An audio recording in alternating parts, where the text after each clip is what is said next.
Oh guys, so 30 kph. 30 kph ang atong speed limit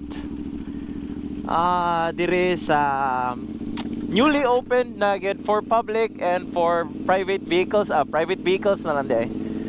Ang speed limit is only 30 kph guys. Yes, so dili gini siya ngay nga burak-burakan no. So kabalo ko kita pod nga somehow sa sugod ra pod gid ni siya matuman no. Kay di magina nila perminti all the time ilang mabantayan no sa basketball court no.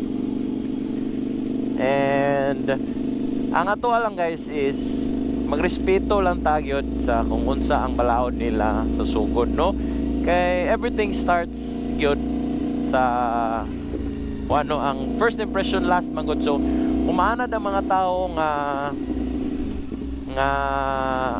hinay ang dagan diri, maghinay gid ang mga tao diri no. Sundon man pud na sa uban, bahala pag katong mga kamote, maulaw man pud na sila, kabalo man pud na sila maulaw no. So ngani ka gwapo diri guys sa buntag, actually udtong tutok no. It's 12:10 in the afternoon na no. Nindot kayo guys. Kaya the last time ta din nag-vlog ta to nag 360 is night ride man to gabi na. Siya.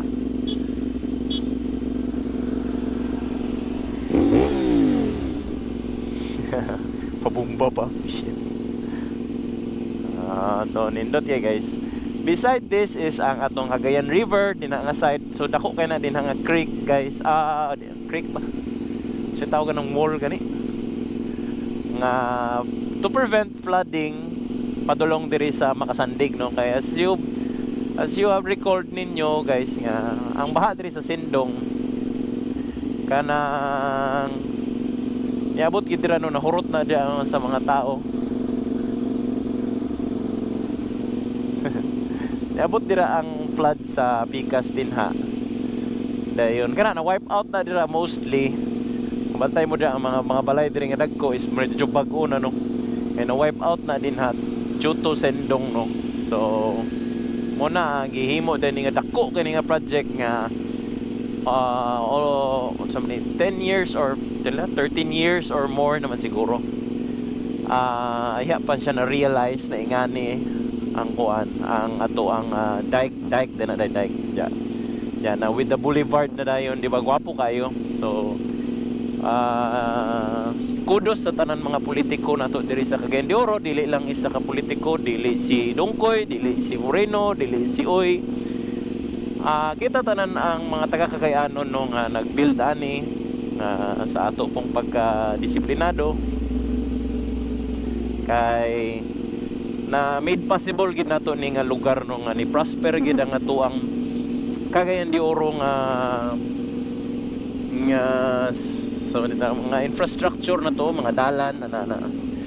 So ambot lang unsay say sa mga runners na ko nga mga friends o uban pa din nga sigran kay murag gibawal na sila siyempre magdagan-dagan diri sa tunga diyan nagit sila sa sidewalk no. So ang uban nag-migrate na dito sa Pikas katong pag-i-open sa may ato dapit sa may Burgos nga side no, dito nga side dapit.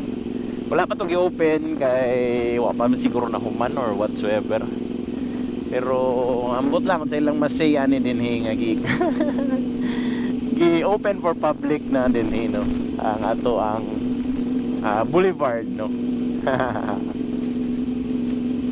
So moro to guys atong gibaybay ta lang mo din para makita ninyo sa udtong dako no. Sana na sila diri udtong dako nga unsay mga ganap diri. So dili man kay traffic.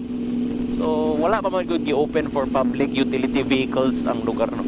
Hopefully abre para mas magamit gid siya no. Mas maisen ang traffic diri sa Cagayan de Oro. So moro to guys. Kaya niabot na ta diri sa side nga pabalulang na. Balik na lang ko.